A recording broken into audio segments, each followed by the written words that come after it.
It's April 23rd here in Seoul, and I'm Kim Dami. We begin with these stories making the headlines at this hour. Starting with North Korea's latest nuclear counteroffensive. The regime's leader, Kim Jong-un, led the North's first nuclear counterattack drills on site in a move to lash out against South Korea and the United States for their latest joint air drills. Seoul and Washington are holding a fresh round of talks in Hawaii this week on the sharing of costs for the keep-up of U.S. troops stationed in South Korea. The talks are taking place earlier than expected, with the possibility of former U.S. President Donald Trump returning to the White House being considered. The South Korea men's football team beat Japan 1-0 on Monday to finish top of Group B in the Asian Football Confederation Under-23 Asian Cup. The Taeguk Warriors will now face Indonesia early Friday morning Korea time. North Korean leader Kim Jong-un guided the regime's first nuclear counterattack drills on Monday. There, he blamed Seoul and Washington's recent air drills for raising tensions on the peninsula. Our defense correspondent Choi Min-jung starts us off. North Korea has revealed it staged tactical drills simulating a nuclear counterattack using super-large multiple rocket launchers for the very first time. The training guided by the regime's leader Kim Jong-un on Monday was focused on strengthening the regime's nuclear counteroffensive using 600mm multiple rocket launchers. The North state-run newspaper Rodong Sinmun reported Tuesday morning that the rockets hit its island target with a range of 352 kilometers. Kim was reportedly satisfied with their accuracy. The regime said the drills were conducted to send a clear warning to its enemies, as it denounced Seoul and Washington's recent joint air drills for raising tensions. South Korea had monitored the launch since liftoff. Seoul's Joint Chiefs of Staff detected what are presumed to have been multiple short-range ballistic missiles at around 3 p.m. Monday, launched toward the EC from the Pyongyang area. According to the JCS, the missiles traveled around 300 kilometers. The flight distance from Pyongyang to South Korea's Gae-dong-dae military headquarters is also approximately 300 kilometers. The military said it has strengthened surveillance and vigilance in preparation for additional launches and is closely cooperating with the U.S. and Japan to maintain a full readiness stance. The JCS strongly condemned the launch, calling it a provocation that seriously threatens peace and stability on the Korean peninsula. The U.S. State Department also denounced the latest provocation and hinted that this issue will be addressed during Secretary of State Antony Blinken's visit to China this week. Monday's launch comes 3 days after the regime's test launch of a super-large warhead designed for the Hwasal-1 Da-3 strategic cruise missile and the test firing of a new anti-aircraft missile on Friday. It's also the first ballistic missile launch in 3 weeks, which follows the test firing of an intermediate-range hypersonic missile by the North earlier this month. Choi Min-jung, Arirang News. In the meantime, arbitrary arrest, detention, torture, and public executions are still rampant in North Korea. According to the U.S. State Department in its annual report on human rights in the regime, Lee Seung-jae has more on the report. The U.S. State Department on Monday released the 2023 country reports on human rights practices, where it highlighted North Korea's continued human rights violations. While this year's report was generally similar to last year's, the 2023 report emphasized North Koreans being repatriated after COVID-19 restrictions begin to loosen in the regime. Repatriation has been a key issue for the U.S. amid concerns that North Koreans who are caught after escaping the North could face harsh treatment after being sent back home. The report also noted other serious human rights issues, such as public executions, torture, arbitrary arrest, and detention. The annual report pointed out involuntary or coercive medical practices, harsh prison conditions, as well as cases of coerced abortion or forced sterilization and human trafficking. It further elaborated on other human rights violations, such as those attempting to leave the country without permission, being killed on the spot, or publicly executed, while guards at political prison camps are said to be under orders to shoot to kill anyone attempting to escape. It added that freedom of expression, movement, assembly, and association are prohibited, with an assessment that basic human rights are not guaranteed in North Korea. Every year, the State Department publishes a report on the human rights situation in countries around the world, including South Korea and North Korea, which is required by law to be submitted to Congress. 이승재, 아리랑 뉴스.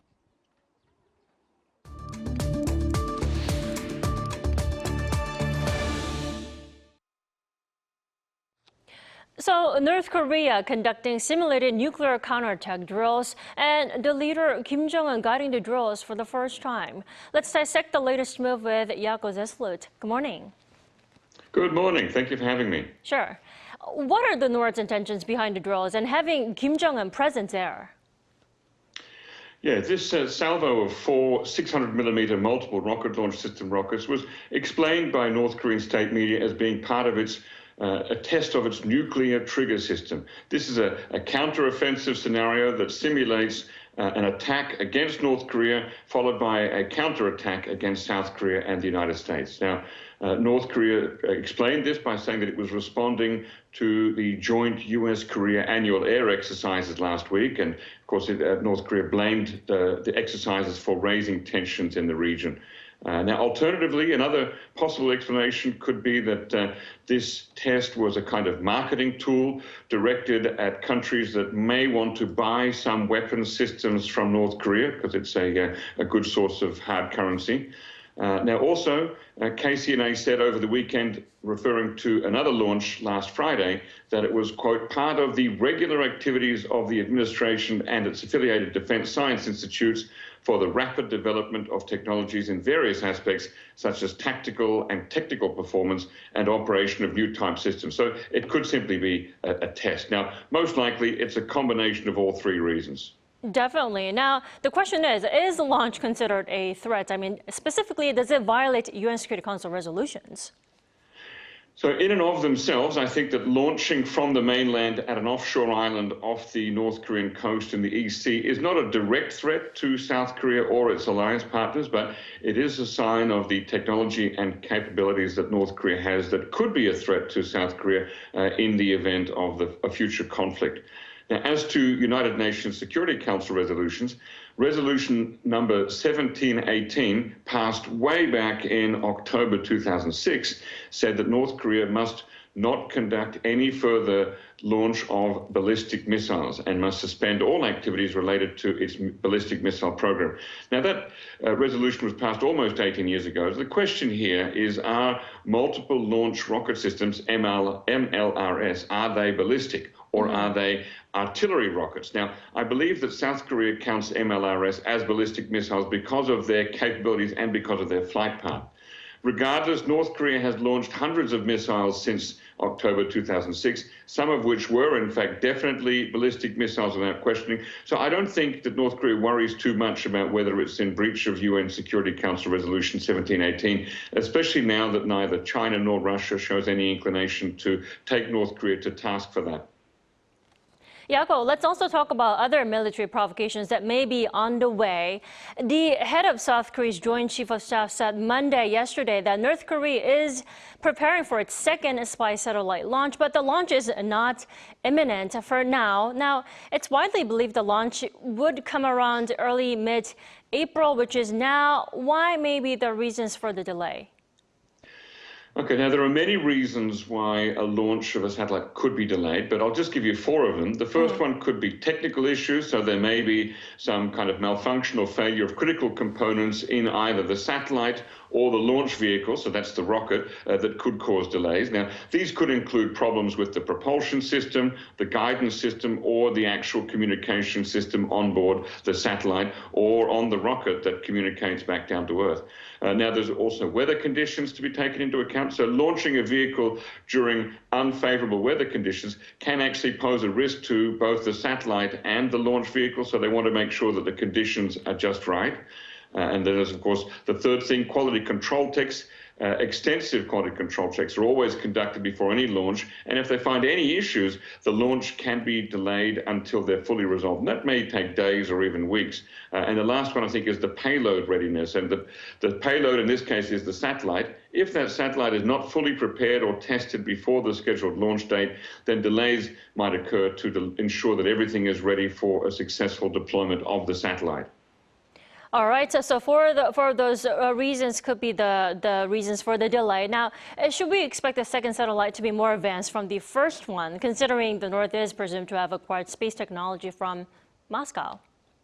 Yeah, that's a good question. So last year, when Kim Jong-un met Vladimir Putin at the Cosmodrome Vostochny Airport in mid-September, Putin answered yes when asked if Russia would help North Korea to build satellites. Now, the first successful satellite launch by North Korea was very soon afterwards, on November the 21st. That's not a lot of time to introduce or adopt any new technology between the time of the promise being made by Putin and the launch being carried out. So we might find that the new technology could be incorporated into this second launch. And of course, ideally, if you're North Korea, you want to launch better and more technology sophisticated satellites each time because you learn from each previous satellite. So I would say that it should be at least as advanced as the first satellite and maybe better. Don't forget that we've not yet seen the surveillance photos that may have been taken with the first satellite. So we don't even know how good the camera and the broadcast equipment on that first satellite are. Right, Yago, before I let you go, if the North claims the second launch as a success as the first one, what would that mean for the North and here on the Korean Peninsula? Well, two satellites are obviously better than one, but North Korea needs to have a network of 5 or so satellites constantly orbiting around the Earth so that they can keep an eye on what is happening in and around South Korea. I think that North Korea believes that 2 won't be enough, but it is a step closer to their goal of having that network. And I think the more visibility that North Korea has over South Korea, the more it will see that South Korea and its ally, the United States, are not preparing for an aggressive war of invasion, as North Korea often claims. It also means that there will be a group of intelligence officers in the North Korean military who are constantly watching what is happening in South Korea in real time, and they might just get an idea that life here in South Korea is not nearly as bad as they've been taught. I don't think that any more spy satellites are necessarily a threat to peace on the Korean Peninsula by themselves. In fact, that increased visibility might even act as a deterrent. All right, Yago, thank you so much for joining us this morning. We appreciate it as always. Thank you.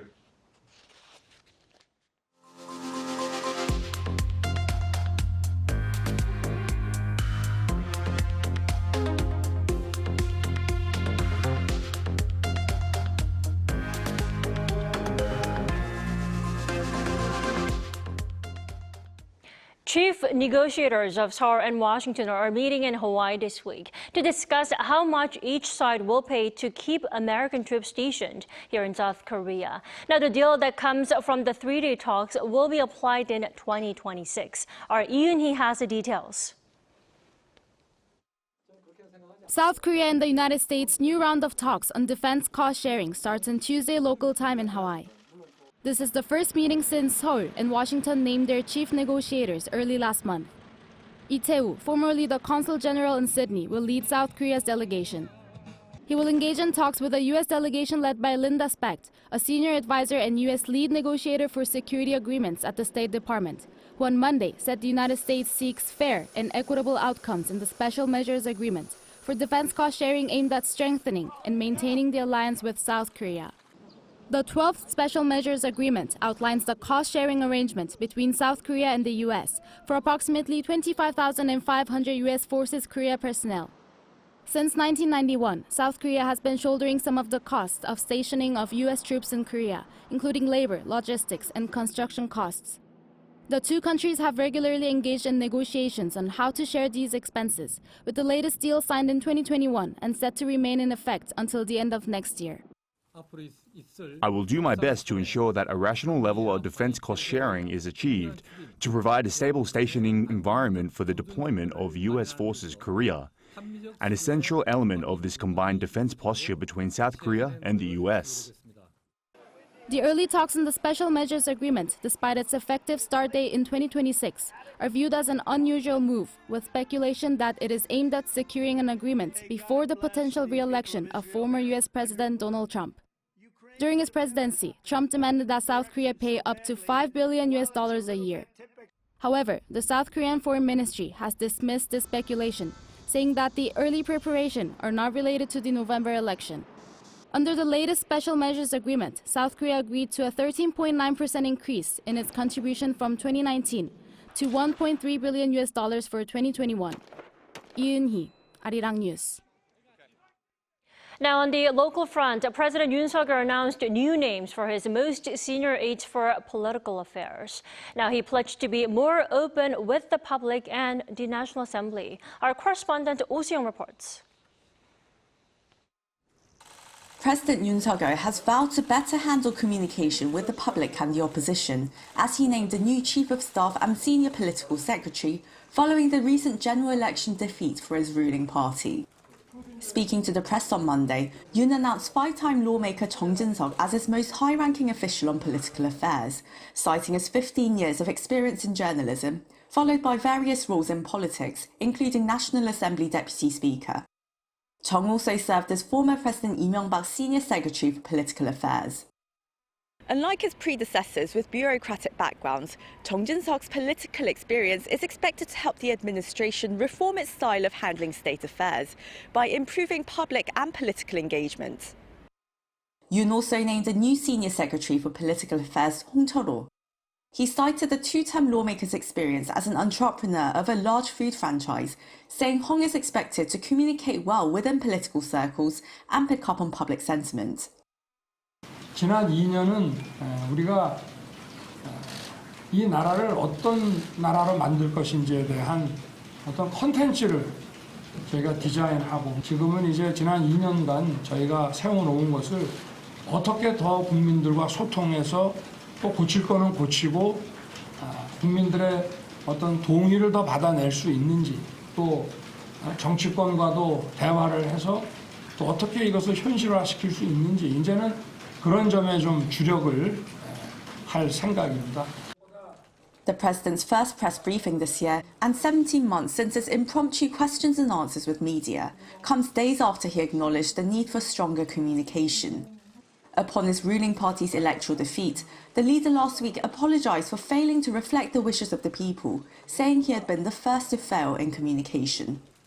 After inviting opposition Lee Jae-myung to the presidential office this week, Yoon on Monday said no agendas were set, but hinted he would like to discuss how to work together to improve people's welfare. Lee, meanwhile, has said he will propose handing out 250,000 won for all Koreans as a welfare policy, which has triggered concerns over fiscal stability among his critics. However, a consultation to arrange a meeting between the top office and the Democratic Party of Korea was cancelled on Monday.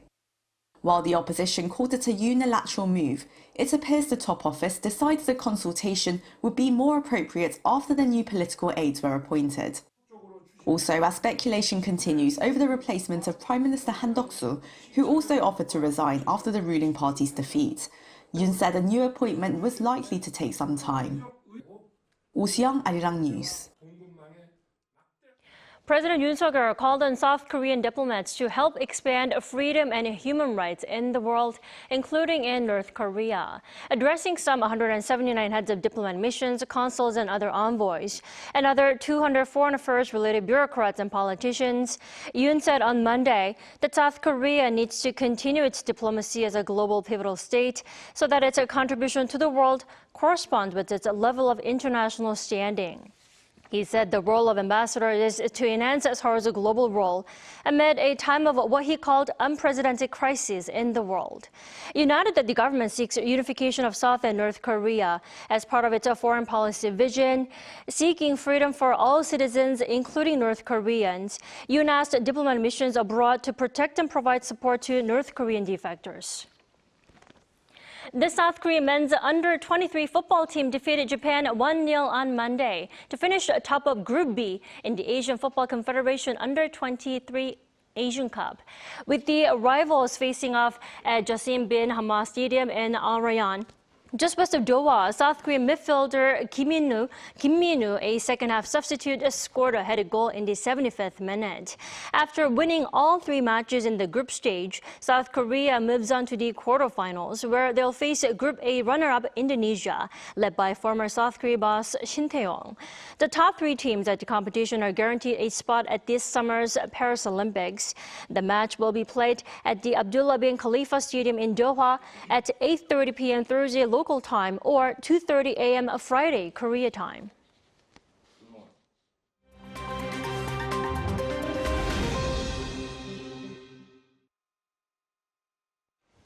Good morning, I'm Kim Si-young, and now we turn off to stories from around the world.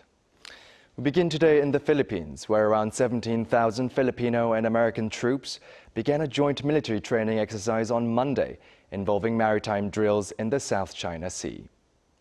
The annual Balikatan, or shoulder-to-shoulder drills, will last until May 10th, amid tensions with China over Beijing's expansive claims in the disputed South China Sea. Tensions over the waters have resulted in a diplomatic row and heated maritime encounters between the Philippines and China. This year's drill is the second largest joint military exercise, closely following last year's in scale. Reports have said that the drills will simulate a retake of islands near Taiwan. The Chinese military criticized the drills, saying that the sea should not be an arena for gunboat diplomacy. Moving over to the U.S. now, and a crackdown on pro-Palestinian protests at universities that saw arrests made and classes shifted online. Police arrested 47 demonstrating students at Yale University on Monday who had blocked traffic as they called for the university to cut ties with weapons manufacturers. On the same day, Columbia University in New York halted in-person classes after tent encampments were set up on university grounds last week. Over 100 protesters were arrested at Columbia the week before, with some students also suspended. New York City Mayor Eric Adams blasted protesters for blatant anti-Semitism, but organizers hit back, saying individuals making inflammatory comments did not represent them. Now to Gaza, and news of a Palestinian baby girl delivered from the womb of her mother who had been killed in an Israeli airstrike attack last week.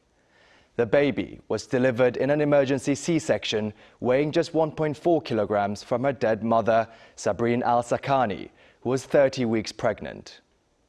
The newborn girl was reportedly stable after being placed in an incubator in a hospital in the city of Rafah. The infant's father and sister were also killed in the attack. In sports news, Inter Milan have won the top Italian football league, Serie A, securing the Scudetto with 5 games to spare after their 2-1 win over AC Milan on Monday.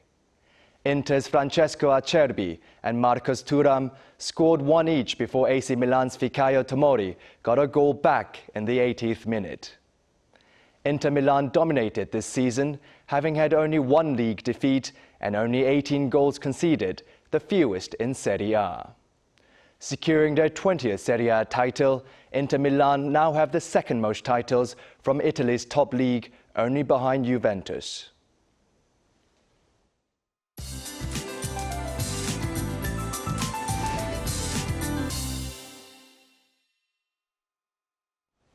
Good morning. There was plenty of sunshine in the afternoon in the capital area yesterday, but now we're back to cloudy skies with spring rain in the forecast. Rain will start from Jeju and east of Gangwon-do this afternoon, spreading nationwide by late tonight. And this band of rain will continue into tomorrow.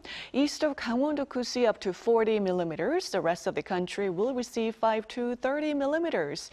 Meanwhile, Gyeongsang-do provinces and Jeju will be quite windy as well. As the rain clouds move in late tonight in central regions, it's going to be as warm as yesterday during the day, with an expected high of 25 degrees here in Seoul and 23 degrees over in Daejeon. But the rest of the country will notice cooler highs, and East Coast regions continue to see highs in the mid-teens. After a rainy and cool Wednesday, sunshine and warmth return on Thursday, and it should stay that way through the weekend. With that in mind, let's take a look at the international weather conditions.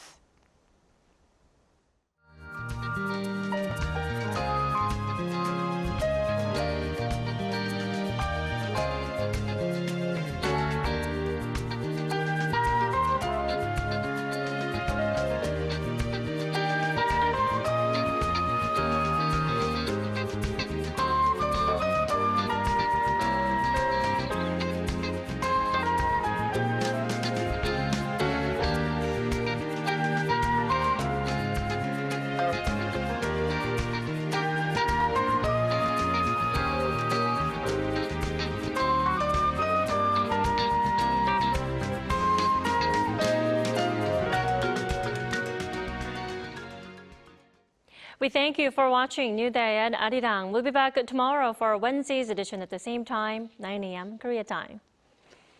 you.